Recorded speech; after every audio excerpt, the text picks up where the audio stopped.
Hello, hello, hello, and welcome back, Mary. I'm super excited to have you here again so that you Hello. and I can drive or dive into using AI as a creative partner. How have you been since I Yes, last saw you?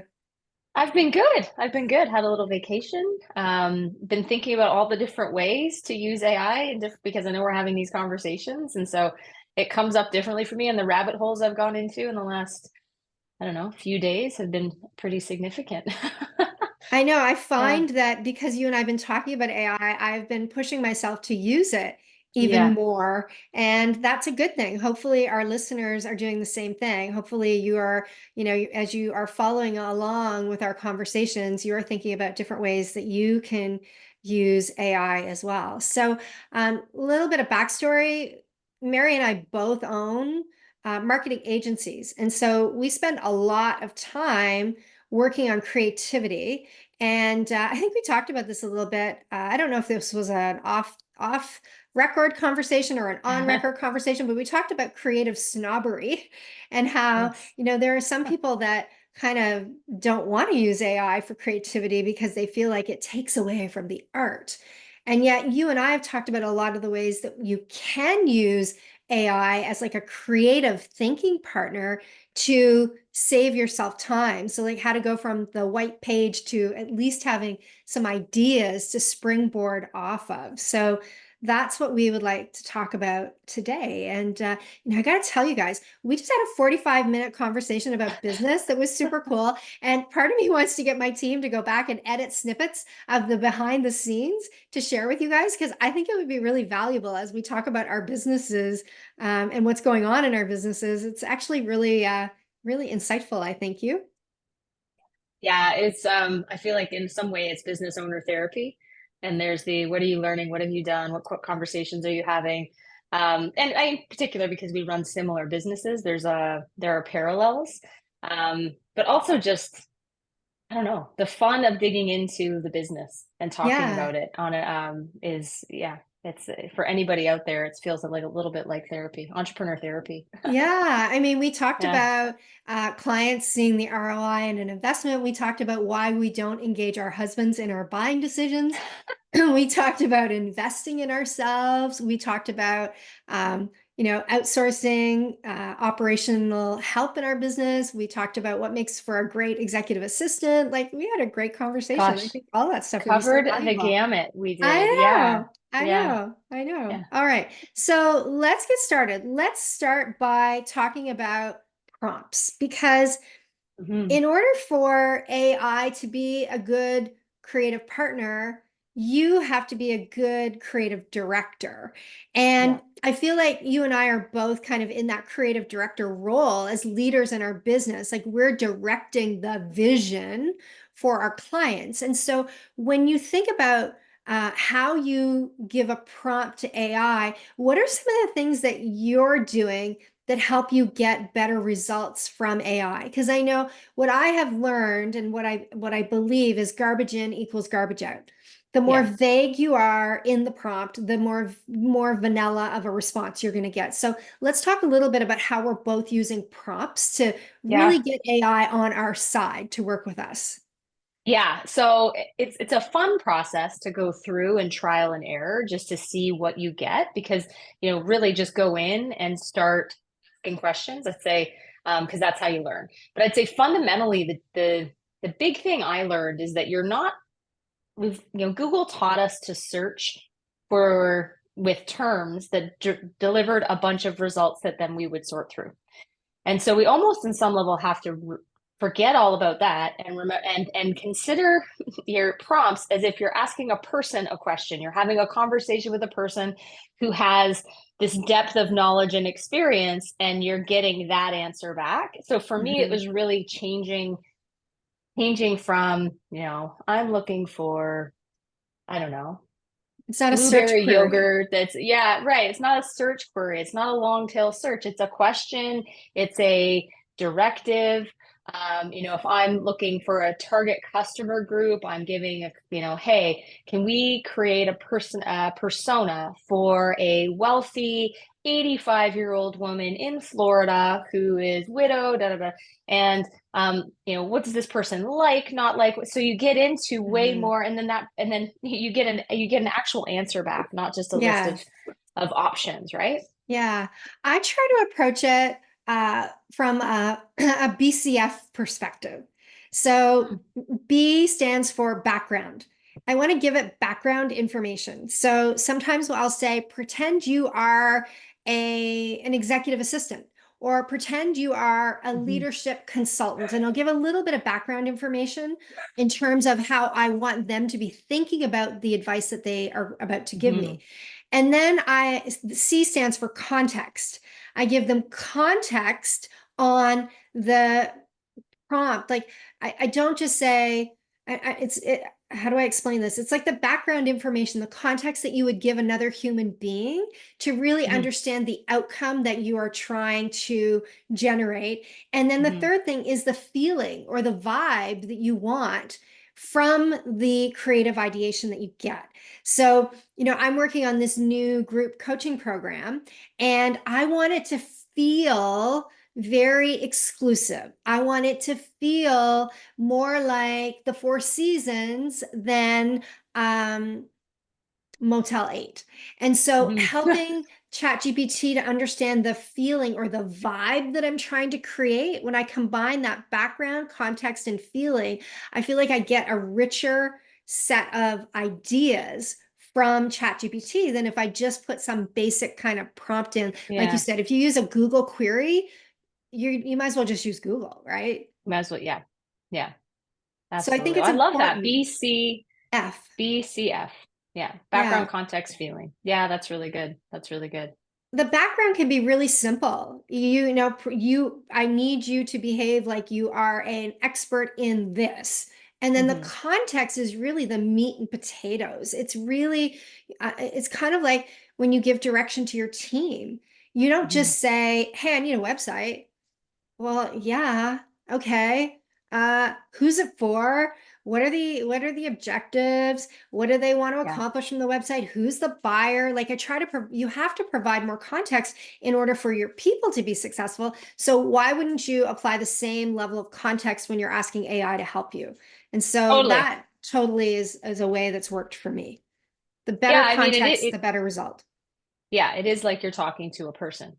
Yeah. And then, depending on what you get back, then you can go deeper and deeper down the rabbit hole. And so you could, in theory, create all the way from customer persona to the demographics, psychographics, everything around that person, to what's the best way to reach this person with XYZ offering.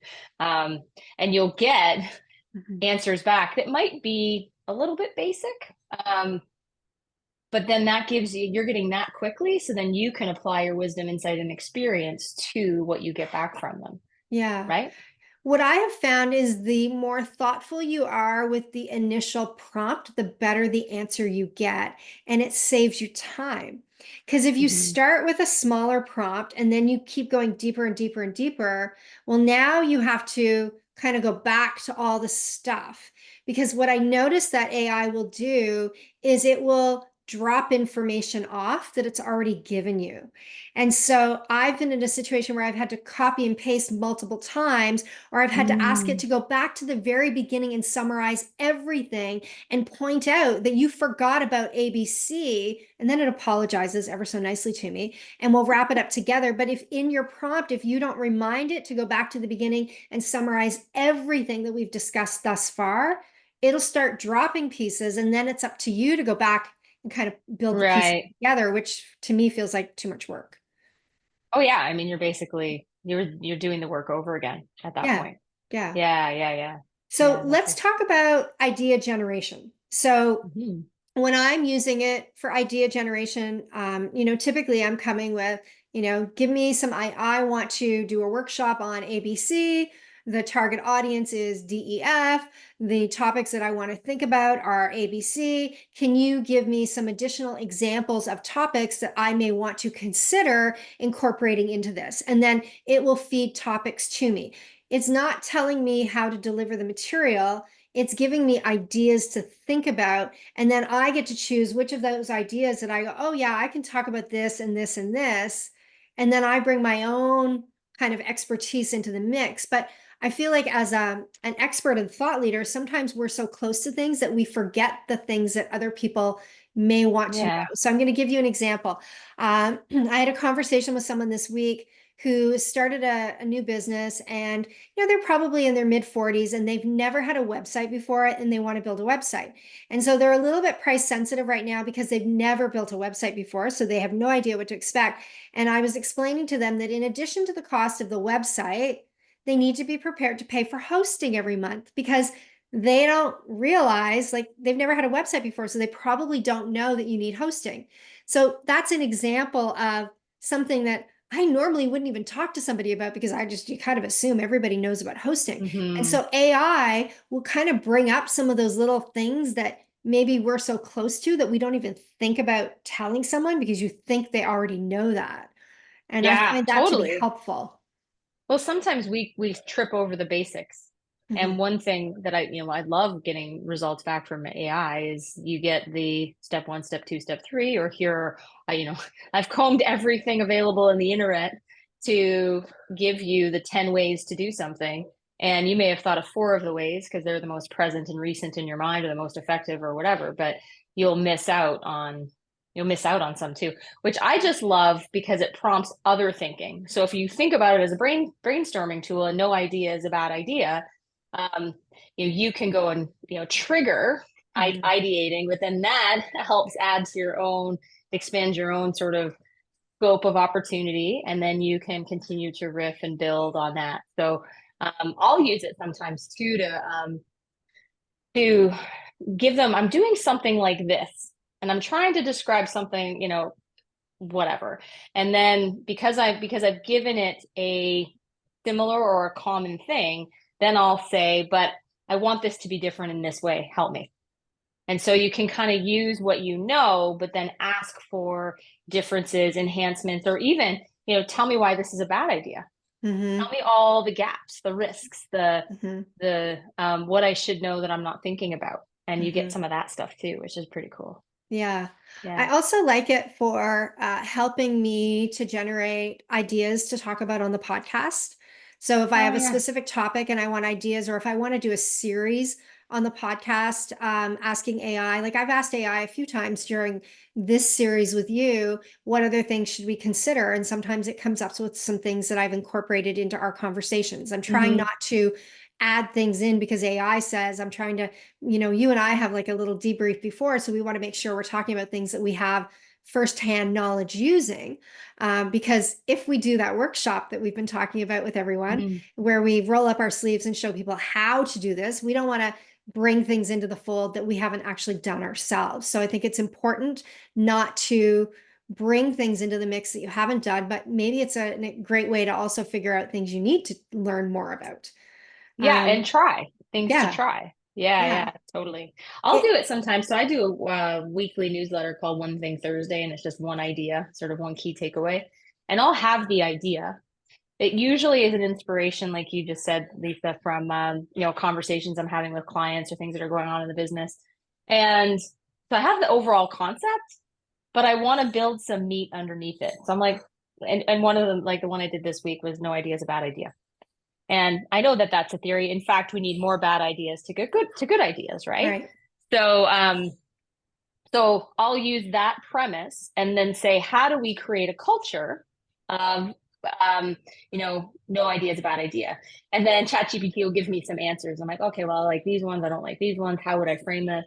That sort of thing. So it can help kind of build out and strengthen things that you've already done or you're already thinking Hmm. about too, right? So Hmm. without spending half a day trying to list all the reasons, Hmm. just what exists in my mind, it's sort of top of mind, Hmm. but gets you faster to providing more value, not replacing the initial thought and idea in the first place, because that's an important piece too. And we'll probably get to this, but the world doesn't need us to just pull from Chat GPT and share it with the world, because other people can do that. Right.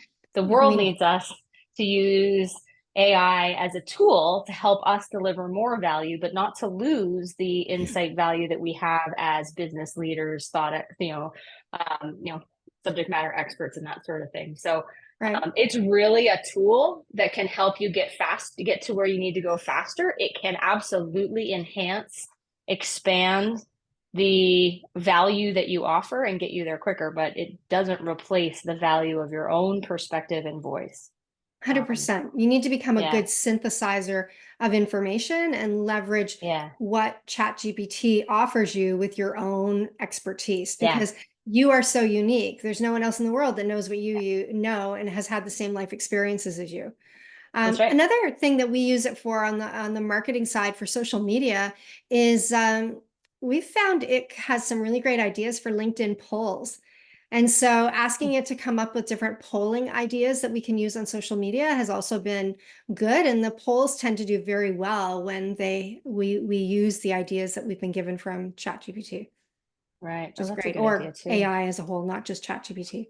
So I let's like talk that. a little bit about avatars because you and I have talked about avatars and client voice. So let's talk about it separately because I know you've done something that I haven't done and I've done something that you hadn't done. So you are using ChatGPT to help you create like these avatars or personas for your clients. Can you talk a little bit about that? Like for the clients your clients are targeting, That's right? right. So for our clients' customers. Right. And so we'll create and we'll just go in and, the simplest way to do this is whatever AI tool you're using. We use Gemini because we're on the Google suite. So we have Google's tool, but we just create a chat and ask and start to create a profile of a target customer. So an example, we work with an industrial pool company. They do servicing of large industrial, like commercial size pools. They're looking to recruit more dealers, independent dealers of their program. So how do we then, can we create a profile of that target audience, what they do, what they care about, where they are in the world and all of that, so that we can more appropriately target our content to those individuals. And then Mhm. you can even take it one step further. So once you do that, then you can, where are they in the world? How do you reach them? Which are the best channels, tools, all of that. What are the Um, problems they have? What what are content their could you pro create? all of that. So, Right. and once again, like it's not going to replace the years of marketing experience that we have. And sort of one of the things I love to do is take what I've learned in one sector and apply it to another. I think that's one of the fun things about the work we do in marketing agencies is you work with all kinds of businesses and you learn. So you can apply from everywhere else. So it's not going to do all of that for you, but it's going to get you 80% of the way Hmm.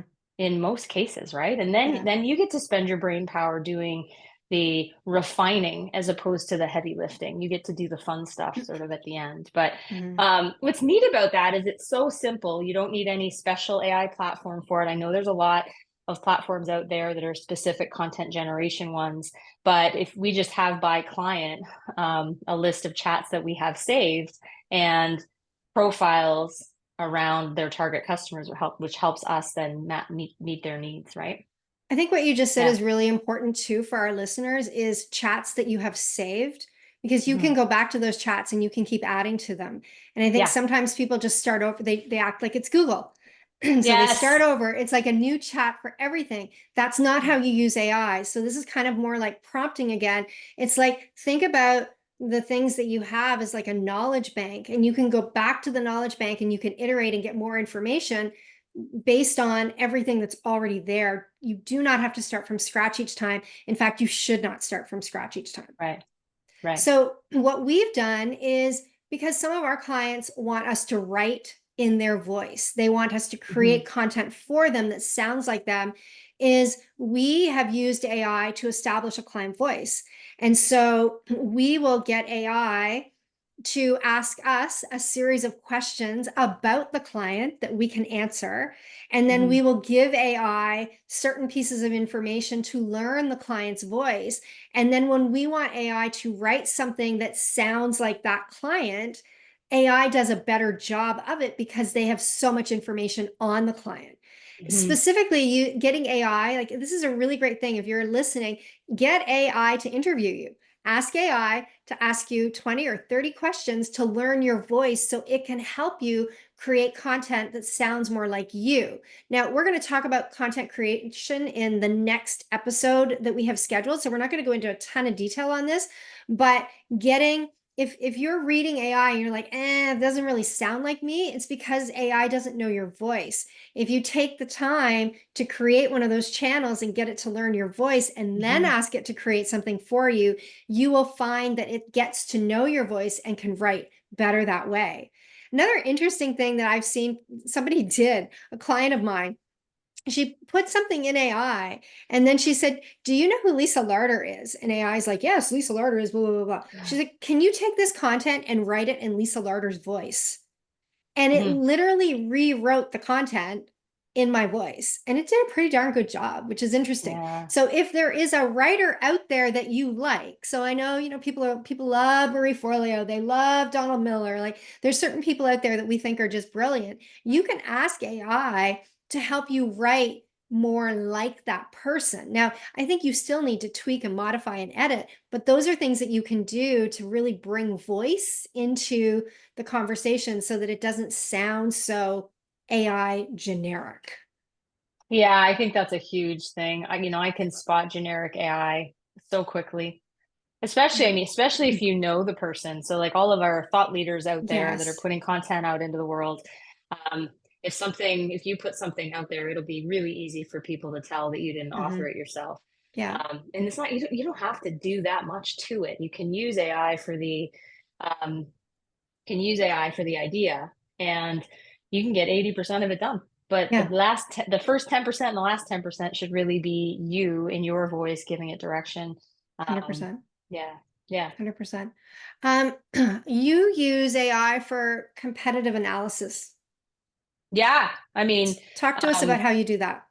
yeah. So we'll take, one of the things that we do at the beginning of any client relationship is try to understand as much as possible about their business. And so a huge part of that is understanding where they are, how they position themselves, um, what they say about themselves in the market, and then match that against competitors and, their own positioning and what they're doing well. And then, try to find the white space or whatever the case may be. Um, so what did that used to look like? That used to look like, give us the name of all of your competitors, and we're going to go to all of their websites, and we're going to look at a few pages, and we're going to take the messaging and compare the whole thing. And it was quite labor intensive. Whereas we can just go in to AI, populate the competitors, ask specific questions that we want to know. What do they say about themselves? Or their key points of difference? Who are their customers if they know that information? How much market share do they have? And then you get that information on aggregate, Hmm. within a second or two, right? Yeah. Um, and most of the time in the work that we're doing, that's enough.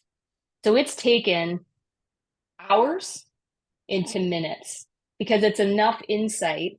Sometimes we'll want to go and poke around just for our own, sort of feeling and flavor of what's going on in the market. Yeah. So, just out of interest and seeing what works and why does it work. So it doesn't replace that scan, but it takes, some pretty heavy lifting into minutes, I'd say.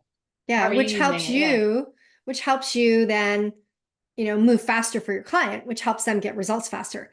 Because if you're not totally. needing to take all that time to synthesize all that information and come up with your own kind of analysis, then Yeah. it works a lot faster. So that's Yeah. good. I haven't And been yeah. using it for competitive analysis, and I Oh, okay. should be. That's why I wanted to ask you about it because, Yeah. when you use it, are you entering in the names of the competitors or are you asking them to find the competitors? We'll do both. We'll do both Okay. because we ask clients to say, who are your greatest competitors? Which ones do you kind of want to be like? And which ones do you Hmm. think don't do it well? So we'll take that insight. But that's a great point that, sometimes what lives inside the collective knowledge on client side or our side is limited. So Hmm. how would ChatGPT frame what the competitive set is? And sometimes you get some insight there. um, and in many different markets that we serve, competitors aren't always obvious. It's not just like we do X, they do X, we go head to head.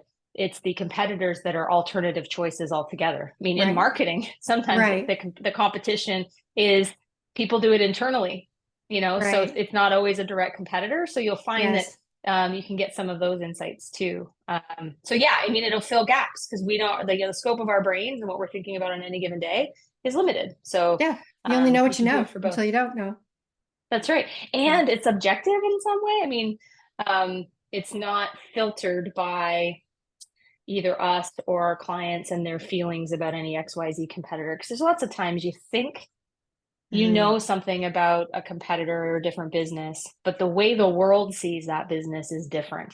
Right. And so you can't discount the strength of an offering because you know it's not good. If they're, if the customer group is seeing it as a great Hmm. solution, it helps you kind of uncover that because we're not using our filters in our own minds first. We're Right. looking at what's out there and then applying our own sort of strategic filters. Hmm. Yeah. Yeah. Yeah. So what about I want to wrap this up with a couple of other things, and I don't want to go too deep into these because our next episode is going to be more on writing. But how do you use AI to help with website copy ideation and or even ad copy ideation? What are you doing right now with that? Hmm.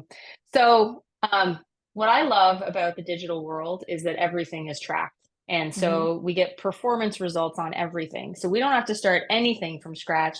We can ask ChatGPT, what's the most effective way to do this? And we'll get effective and we'll get the right answers. We'll get different answers. So, again, a little bit more than a year ago, I'd say, what are the best landing pages for conversion in a certain industry? And I would get a bunch of search results, all kinds of blogs, all kinds of opinions, all kinds of agencies that I'd have to go through. Well, we can shorten that again by asking it on aggregate. Now, we're going to talk about writing next time because we can actually get them to write those ads and Right. write that copy.